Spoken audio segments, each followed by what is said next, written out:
भगवान भीष्मकसुतां रुक्मिणी रुचिरानना राक्षसेन विधानेन उपयेम इति श्रुतम्। बस 5 मिनट में रुक्मिणी जी का विवाह करते हैं, उसके बाद झागी को बुला करके उनका दर्शन करना है। पहले बुला लोगे तो कथा नहीं हो पाएगी, जैसे नंद बाबा की कथा ब्रजभाषा के बिना ही रह गई। तो 10 मिनट उनको और प्रतीक्षा हम करवाएंगे और 10 मिनट में बोल भक्तवत्सल भगवान की जय।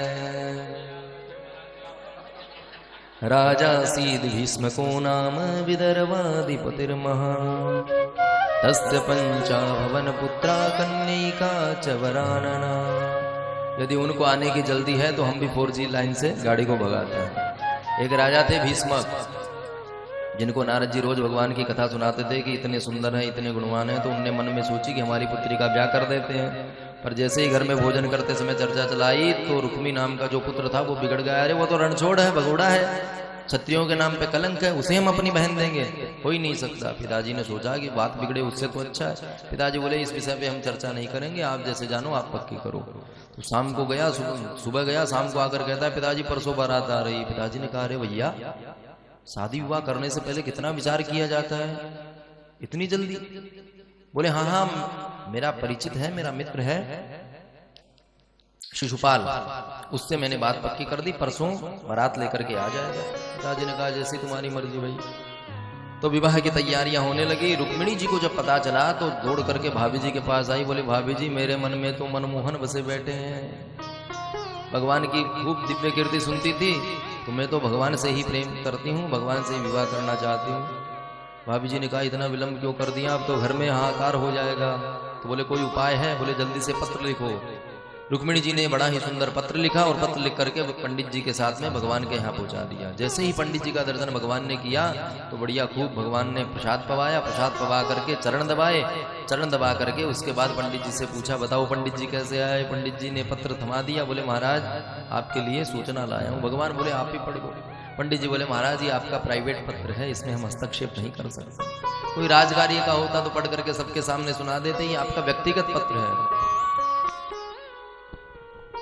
भगवान बोले हमने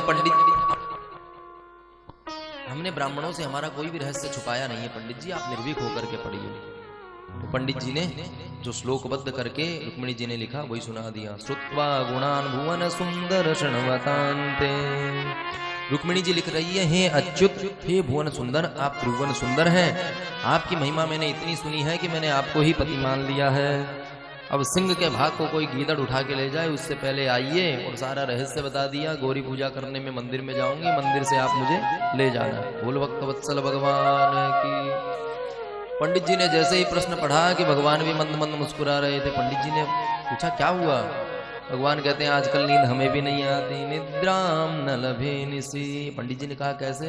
बोले हमको भी आकर के सभी संतगण जो हैं रुक्मिणी जी की बहुत कथाएं सुनाते, तो हमको भी उनके प्रति प्रेम उमड़ रहा है। तो बोले चलो भगवान फिर देर किस बात की। तो पंडित जी को भगवान ने रथ में बैठाया और रथ को द्रुत गति से दौड़ाया। बलराम जी ने जब देखा कि पंडित जी आए थे और रथ के साथ कन्हैया लेकर के चले, कहाँ गए हैं? सभी पार्षद सभासदों से पता किया। बोले महाराज पता नहीं, कोई कुंडनपुर से पंडित जी आए थे, कोई पत्र लाए थे, तभी से भगवान रथ लेकर के चले गए। बलराम जी बोले मैं समझ गया, वहां पे स्वयंवर होना है, शिशुपाल का विवाह है और ये गया है तो न जाने कोई न कोई तीसरी होगी। बलराम जी समझ गए कि कहीं कोई लफड़ा ना हो जाए, तो अपनी सारी सेना साथ में ली और बलराम जी भी पीछे पीछे सेना लेकर चल पड़े। भगवान ने द्रुत गति से रथ दौड़ा करके कुंडनपुर पहुंचे तो पंडित जी अंतःपुर में प्रवेश किए। जैसे ही पंडित जी को आते रुक्मिणी जी ने देखा तो पंडित जी डंडा घुमाए घुमाए जा रहे थे। रुक्मिणी समझ गई पक्का काम करके आए हैं, वरना मुंह उतरा हुआ होता। पंडित जी ने पूछा जल्दी बताइए महाराज क्या हुआ? पंडित जी कहते हैं समाचार तो हम कछु लाए नहीं, समाचार देने वाले उन्हीं को हम लेकर के आए। रुक्मिणी जी तो प्रसन्न। बोले कहाँ है? बोले वहीं जहां आपने एड्रेस लिखा था। रुक्मिणी जी ने उधर शिशुपाल जो है वो बारात लेकर के आ गया। रुक्मिणी जी गौरी पूजन करने पहुंची। जैसे ही अंदर प्रवेश किया रुक्मिणी जी ने भगवती का स्मरण करने लगी। दुर्भगायान मेधाता अनुकूलो महेश्वर, देवी व विमुखा गौरी रुद्राणी गिरिजा सती। हाथ जोड़ करके कहती है भगवती मैंने बहुत सोमवार के व्रत किए हैं, न जाने 16 तो कितनी बार हो गए, भूखे मर मर के मैंने एक ही चीज मांगी है कि मेरे मन के अनुकूल मुझे पति मिले। तो आज मेरा मन है कि कृष्ण भगवान मुझे प्राप्त हो। भगवती ने भी आशीर्वाद दिया। मनुजाहि राचहु मिलहि सोवरु सहज सुंदर सावरु। मनुजाहि राच मिलहि सोवरु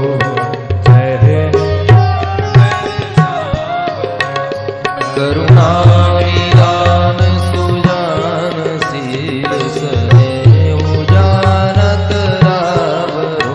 करुणा निदान सुजान शील सने उजानत रावरो। मनुजा। भगवती ने आशीर्वाद दिया कि आपके मनोनुकूल आपकी जो इच्छा है वही आपको परमेश्वर प्राप्त होंगे। रुक्मिणी जी जैसे ही मंदिर के द्वार के बाहर आई तो विशाल सेना लगी नजर आई। रुक्मिणी जी घबराई, भाई ये क्या हो गया, इतनी देर तो हमने प्रार्थना नहीं की कि यहाँ तो सैनिक आकर के लग गए, अब घबरा रही हैं, इसमें हमारे कन्हैया कैसे आएंगे। तो भगवान आकर के वहीं सैनिकों के बीच में खड़े हो गए। रुक्मिणी जी धीरे धीरे देखती जा रही, कहीं ये तो नहीं, ये तो नहीं, ये तो नहीं। जिसको रुक्मिणी जी देख लें वो प्रसन्न हो जाते हैं कि हम भी किसी से कम नहीं। तो वैसे देखते देखते रुक्मिणी जी की नजर भगवान पे गई तो भगवान ने भी हाथ हिला के कहा हम ही हैं, बोलो राधे राधे। रुक्मिणी जी कहे स्वामी आप तो ठीक है पर यहाँ से हम जाएंगे कैसे। भगवान ने अपनी जो मोहिनी छोड़ी। भगवान समस्त सैनिकों के बीच में ऐसे बढ़े जैसे कोई सिंह अपना भाग लेने के लिए जा रहा हो। सभी सैनिक खड़े खड़े देख रहे हैं, भगवान ने स्वयं जहार है। भगवान ने अपने हाथ से रुक्मिणी जी को पानी ग्रहण किया और लेकर के उनके मध्य से चले। सैनिक एक दूसरे देख रहे हैं, देखो भैया कितनी सुंदर है देवी जी। अरे पर सांवला सा लगे पर दिखने में बहुत बढ़िया है, फेस कट बहुत बढ़िया है महाराज, खुशबू भी बड़ी गजब आ रही है, चाल भी बड़ी अच्छी है। ऐसे करते करते सैनिक चर्चा कर रहे थे। भगवान ने जैसे ही रथ में बैठाया कि जो द्रुत गति से दौड़ाया, रथ हवा से बातें करता नजर आया। अब धीरे धीरे मोहिनी का असर खत्म हुआ तो सैनिक ने एक ने पूछा क्यों रे हम यहाँ पे क्यों खड़े थे। एक कहता है किसी काम से तो आए थे। तीसरा कहता हाँ हाँ मुझे याद आया, रुक्मिणी जी हमारी राजकुमारी जी जो हैं वो मंदिर में पूजा करने गई हैं, उनकी रक्षा के लिए आए थे, आज उनका विवाह है ना। पीछे गड़ी सखियों ने कहा क्या भांग पी के आए क्या सबके सब, तुम्हें दिखाई नहीं दिया, देखो वो रथ जा रहा। भगवान ने जो रथ दौड़ाया सैनिक भाग्य मारो मारो मारो, भगवान वहां से 9-2-11 हो गए। और भगवान के पीछे जैसे ही सूचना मिली विवाह में जाकर के शिशुपाल को पता चला कि मेरी होने वाली वधू को ही कृष्ण हर ले गया, तो इतनी गालियां दी महाराज। जैसे ही भगवान के पीछे रथ दौड़ने लगे तो भगवान जैसे ही घूमने लगे पीछे से आवाज आई बोल द्वारिकाधीश की। भगवान ने देखा यहाँ पे तो सब हमको मारने वाले हैं, वही कहाँ से आवाज आई, पीछे देखा तो बलराम जी आते नजर आए। बलराम जी ने कहा लाला तू बहू को लेकर घर चल, हम इनको निपटा करके आते हैं। तो भगवान तो लेकर के रुक्मिणी जी को आगे आ गए और बलराम जी ने सबको मार पिटाई करके जो दुर्दशा की महाराज। शिशुपाल जो डोली लेकर के आया था उसी डोली में बैठ करके मुंह छिपा करके जाने लगा, बोला मैं तो आत्महत्या करूंगा। जरासंध ने समझाया कि ऐसे छोटी छोटी बात पे नाराज नहीं होते। अरे यही कृष्ण ने मेरे को 17 बार हटाया और 18वीं बार देखो मैंने इसको रण से भगाया। शिशुपाल ने सोचा कि हम क्यों मरे जब 18 बार हारे हुए बैठे हैं। बोल द्वारिकाधीश की जय। कामस्तु वासुदेवांसो दग्धः प्रागरुद्रमन्युना देहोपपत्तये भूयस्त्वमेव प्रत्यपद्यतः। परम मंगलमय भगवत स्वरूप श्रीमद् भागवत सप्ताह ज्ञान यज्ञ के अंतर्गत आज आप हम सब समापन दिवस के सत्र में यहाँ पधारे हैं। कल आप हम सब ने भगवान ने किस तरह इंद्र का मान भंग किया और भागवत जी के हृदय स्वरूप महाराज का दिव्य प्रसंग आप हम सब ने श्रवण किया, जिसको सुनने से हृदयगत कामादि जो विकार है वह दूर हो जाते हैं। आप हम सबने भगवान के दिव्य विवाह का प्रसंग भी श्रवण किया, कंस का मर्दन भी भगवान ने किया। तो तो कल भीष्मक नंदिनी रुक्मिणी जी से भगवान का विवाह हम सबने किया। अब आगे के प्रसंग में भगवान के अन्य और भी विवाह हुए। रुक्मिणी जी से जो भगवान की संतान हुई वो हुई प्रद्युम्न के रूप में।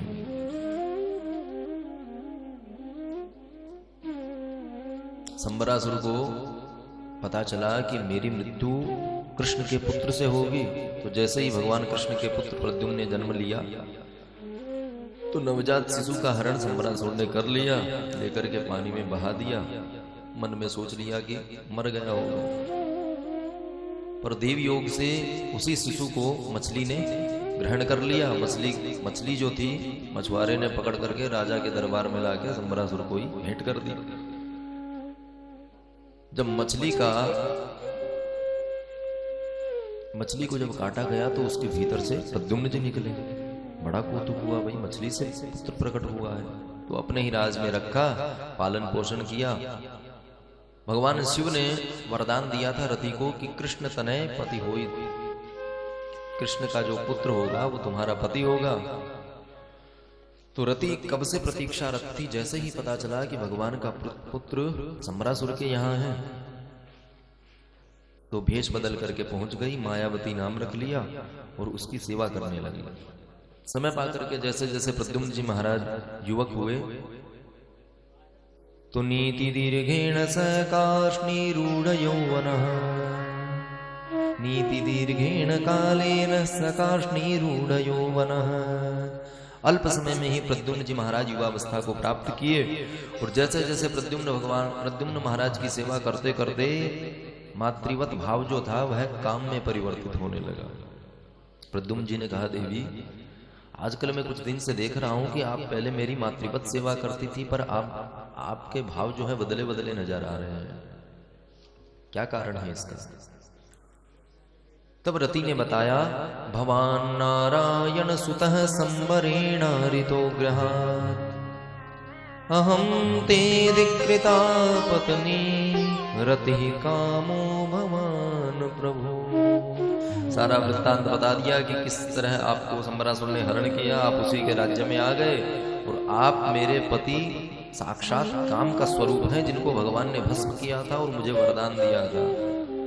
जब अपने रूप का स्मरण हुआ तो जाकर के संबरासुर को ही ललकारा, वध करके भगवान के राज्य में पहुंच गए। रुक्मिणी जी ने जब दर्शन किया तो रुक्मिणी जी ने देखा कि ऐसा ही मेरा पुत्र अवश्य यदि जीवित होगा तो ऐसा ही दिखता होगा। बाकी जिस किसी रानी ने भी भगवान की ने देखा उनको लगा कि हमारे साक्षात प्रभु आ गए, बिल्कुल भगवान के जैसा उनका स्वरूप। आकर के प्रद्युम्न जी ने प्रणाम किया और प्रणाम करके कहते हैं, माता मैं ही आपका खोया हुआ पुत्र प्रद्युम्न हूँ। प्रसन्न होकर के गले से लगा लिया और देखा तो सपत्निक पधारे हैं तो अत्यधिक प्रसन्नता हुआ। किसी माता का पुत्र खो जाए और वर्षों बाद पत्नी के सहित मिले तो कितनी प्रसन्नता हो। बेटा भी आ गया, खर्चा भी बच गया। बोलो राधे राधे। रुक्मिणी जी तो प्रसन्न हो गई, पर भगवान जब आए तो भगवान ने पूछा, देवी ये कौन है। रुक्मिणी जी बोली, कैसी बातें करते हो, हमारा पुत्र है, वर्षों पहले खो गया था, बिल्कुल आपके जैसा लगता है। भगवान बोले, हमारे जैसी शकल बना के कोई भी आ जाएगा, इतना राजकाज हमारे पास है। तो नारद जी प्रकट हुए। नारद जी ने प्रकट होकर के कहा, भगवान हम इसके साक्षी हैं कि आपका ही पुत्र है। तो क्या भगवान नहीं जानते थे हमारा पुत्र है? किंतु भगवान दुनिया को भी बहुत जानते हैं। कल को क्या पता क्या क्या बात करने लगेगी कि अपने जैसा पुत्र है उसको रख लिया, न जाने किसका है। तो नारद जी से साक्ष्य दिला करके भगवान ने दुनिया का मुंह बंद कर दिया।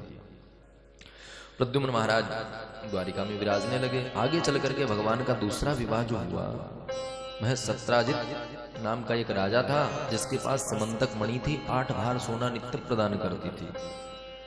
एक भार में लगभग 453 ग्राम होता है। अब सबके अलग अलग मत हैं, तो लगभग ये मानिए 450 ग्राम एक भार में होता है।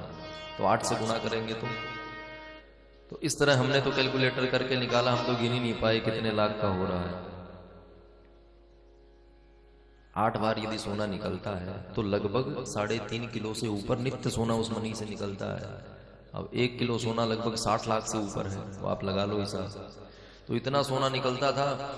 तो भगवान के जो प्रजा थी उन्होंने जब दर्शन किया कि इतनी दिव्य मणि है वही सत्राजित के पास, तो उनसे आग्रह किया कि ये हमारे द्वारकाधीश को यदि मिल जाए तो मणि की भी शोभा बढ़ जाएगी और महाराज भी हमारे प्रसन्न हो जाएगा। सत्राजित ने दो टूक मना कर दी कि हमारी मणि है, तपस्या करके हमने प्राप्त की है, हम क्यों दे दे भैया। मना कर दिया तो किसी ने कोई दुराग्रह नहीं किया। आगे चलकर सत्राजित के भाई प्रसेन ने एक दिन वही मणि पहन करके लेकर के जंगल में गया, तो शेर ने उसका प्राणांत कर दिया। शेर मणि लेकर के घूम रहा था तो जाम्बवंत जी को मिल गया। जाम्बवंत जी ने शेर को मार दिया, मणि लेकर के ला करके अपनी पुत्री को दे दी। सत्राजित आकर के कहता है पत्नी से कि हमें तो शक है कि हमारे भाई को भी इस कृष्ण द्वारिकाधीश ने ही मारा है और मणि भी इसी के पास है, क्योंकि इसने ही हमसे मांगी थी। और पत्नी से कहा जब तक कोई प्रमाण न मिल जाए तब तक किसी से कहना नहीं। माताएं जब तक कोई बात ना बताए तब तक बीमार हो जाती हैं, तो सोची किसी से तो नहीं कहूं पर एक अपनी सखी से तो कहूंगी। किसी अपने मित्र को बता दिया, मित्र के करणे करणे जपंजना, कानों से कानों में पहुंचते पहुंचते भगवान के कान तक पड़ गई। भगवान ने कहा भैया हमारे पास किस बात की कमी है जो हम मणि चोरी करें। जैसे ही नगर में ये बात फैली कि ग्राम वाले भी सब बात करने लगे, कृष्ण तो जन्म से ही चोर है, पहले दूध दही चुराता था और आजकल अब जैसे बड़ा होगा तो बड़े हाथ मारेगा। भगवान ने देखा भाई हमारा तो वातावरण बिगड़ रहा है। भगवान मणि के अन्वेषण में निकले तो सर्वप्रथम प्रसेन मरा हुआ जंगल में मिला। आगे जैसे ही बढ़े तो सिंह मरा हुआ मिला। तीसरे चरण में जब पहुंचे तो एक गुफा देखी, गुफा में भगवान ने प्रवेश किया। गुफा आज भी गांधीनगर गुजरात के समकक्ष हमारे गुरुदेव बताते हैं उस स्थान पे है, और वो गुफा कोई ऐसे नहीं अपितु धरातल में है जैसे कुआं होता है। तो उसमें भगवान पहुंचे, पहुंच करके देखा तो जाम्बवती उस मणि से खेल रही थी। भगवान ने जैसे ही प्रवेश किया तो घबरा करके भाग करके अपने पिताजी को शिकायत की कि पिताजी पता नहीं कौन सीधा ही चला आया अंदर। जामवंत जी आए, आकर के भगवान से मल्लयुद्ध करने लगे। खूब मुक्केबाजी चली महाराज एक दूसरे के साथ। 27 दिन तक मल्लयुद्ध हुआ। भगवान ने 27वें दिन उठा करके जो पटक करके छाती में एक मुक्का मारा कि नस नस ढीली हो गई। तब जान गए, हाथ जोड़ करके बोले महाराज आप पहचान गए, आप ही हमारे राम जी हैं। तो बोले कि अब तक तुम्हें पहचान नहीं कर पाए। जामवंत जी जब युद्ध में राम जी के संग में थे तो जैसे ऋषियों की इच्छा हुई कि हम इनको पत्नी बना लेते हैं, वैसे ही जामवंत जी की भी इच्छा हुई कि महाराज दो हाथ आपसे हमारे कभी हो जाए, हम भी बलवान आप महाशक्तिशाली। भगवान बोले गुरु चेला लड़ते दिखेंगे तो दुनिया वाले क्या कहेंगे, हम तो मर्यादा पुरुषोत्तम हैं, पर अगली बार आपका ये मनोरथ हम अवश्य पूर्ण करेंगे। तो जैसे ही 27वें दिन मुक्का जमाया तो जामवंत जी समझ गए यही मेरे राम जी हैं, मेरी मनोकामना पूर्ण करने के लिए नए अवतार में आए हैं। प्रणाम किया। भगवान बोले ऐसे ऐसे हम मणि खोजते आए हैं, भाई मणि तुम्हारे पास है, हमें मणि प्रदान करो, हमारा कलंक मिटेगा। बोले महाराज हमने हमारी मणि जो है हमारी पुत्री को दे दी है, और पुत्री को दी हुई वस्तु पिता नहीं लेता, वो अपने साथ ही लेके जाती है। तो आप भी ऐसा करो, हमारी पुत्री भी आप ही संभालो और मणि भी आप ले जाओ। भगवान ने कहा जैसे तुम्हारी इच्छा। तो दूसरा विवाह जामवंत पुत्री जाम्बवती से भगवान का सकुशल हुआ। मणि और पत्नी लेकर के भगवान पधारे, ला करके मणि सत्राजित को दे दी। अब जो दुनिया भगवान की बदनामी कर रही थी वो तुरंत पलट गई महाराज। बोले भगवान के पास किस चीज की कमी है, द्वारिकाधीश है साक्षात, इतनी दिव्य नगरी चमचमाती है, देखा नहीं, ये तो दुष्ट है। इसने भगवान पे आक्षेप लगाया। अब सत्राजित का तो जीना दुर्लभ हो गया महाराज, जहां जाए वहीं दुनिया, सामने से कोई नहीं बोले पर कानों में तो पड़ी जाए, क्या करूं। थका हुआ आकर के भगवान को प्रणाम किया। बोले महाराज मेरी बड़ी बदनामी हो रही, कोई कृपा करो। भगवान बोले हम क्या करें भैया, हमने तुम्हारा भला और किया, मणि ढूंढ करके ला करके दी। बोले महाराज एक उपाय है, आप यदि मानो तो हमारा तो कल्याण हो जाए। भगवान बोले अवश्य बताओ। सत्राजित कहता है मेरी पुत्री है सत्यभामा, उससे यदि आप विवाह कर लोगे और मैं आपको यदि दामाद बना लूंगा, फिर किसी की हिम्मत नहीं होगी मेरी बदनामी करने की। भगवान बोले जैसे तुम्हारी इच्छा। तीसरा विवाह सत्राजित पुत्री सत्यभामा के साथ भगवान का हुआ। एक दिन भगवान यमुना तट पर भ्रमण कर रहे थे तो देखा कोई कन्या बैठ करके तपस्या कर रही है भैया। तो अर्जुन से कहा जरा पता लगाओ। अर्जुन ने जाकर के पूछा देवी जी आप क्यों बैठी हैं। तो वो कहती है अहम देवस्य सवितुर्दुहिता पतिमिच्छति विष्णुं वरेण्यं वरदं तपः परममास्थिता। वो बोली मैं भगवान सूर्य की दुहिता हूं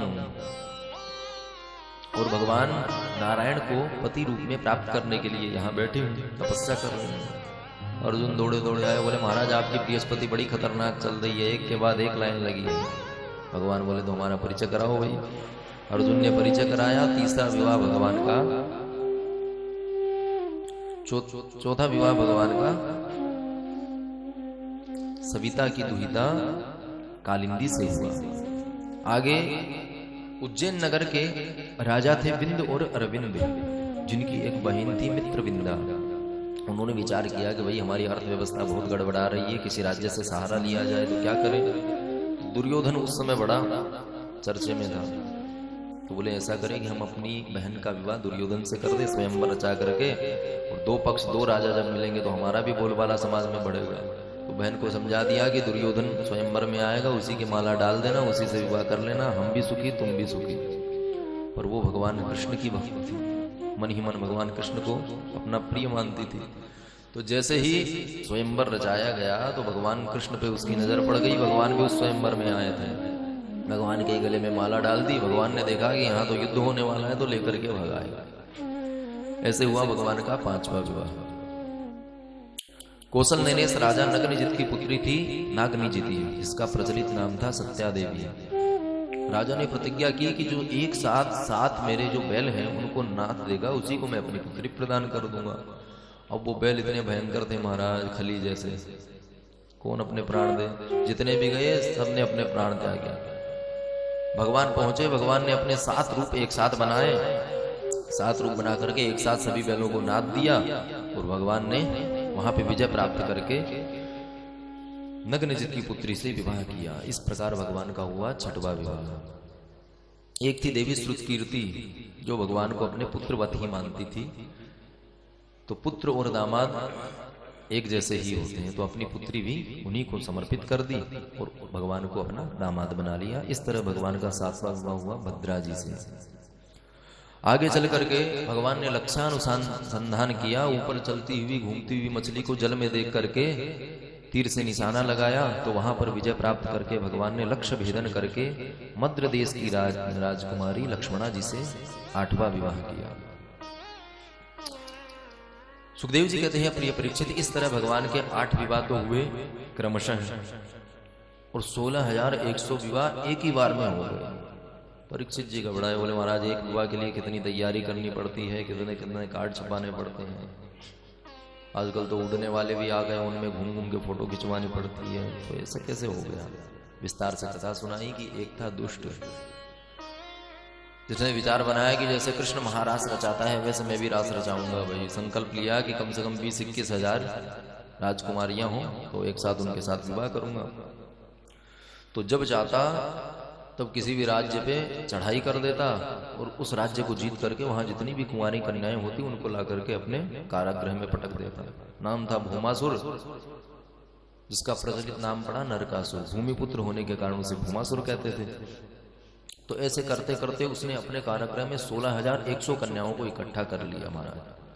भगवान को जब उसके इस दुष्कर्मों का पता चला तो सभार्यो गरुडारूढ़ प्राग्ज्योतिस्फुरं ययुः, भगवती सत्यभामा जी को साथ में लेकर के गरुड़ पर आरूढ़ होकर के प्राग ज्योतिषपुर में भगवान पहुंच गए और उसका संहार करके 16,100 कन्याओं को मुक्त कर दिया। कन्याएं मुक्त हो गई। भगवान ने कहा देवी अपने अपने घर को पधारो। देवियां बोली महाराज एक रात्रि भी यदि कुंवारी कन्या अपने घर से बिना किसी परिचय के रह ले तो उस पे लोग लांछन लगाने लगते हैं, और हम तो न जाने कितने समय तक इस दुष्ट के चंगुल में रहेंगे। तो ऐसा कौन होगा जो हमसे विवाह करेगा। दुनिया हमारी बदनामी नहीं करेगी। अब तो आपने हमें मुक्त कराया, हम तो आपकी ही शरण में रहेंगे। तो इस प्रकार भगवान ने उनका भी वर्णन किया, उनसे भी भगवान ने विधिवत विवाह किया। इस प्रकार भगवान के हुए 16,108 विवाह, इनमें 8 विवाह अलग अलग हुए और 16,100 विवाह एक ही मंडप में हो गए।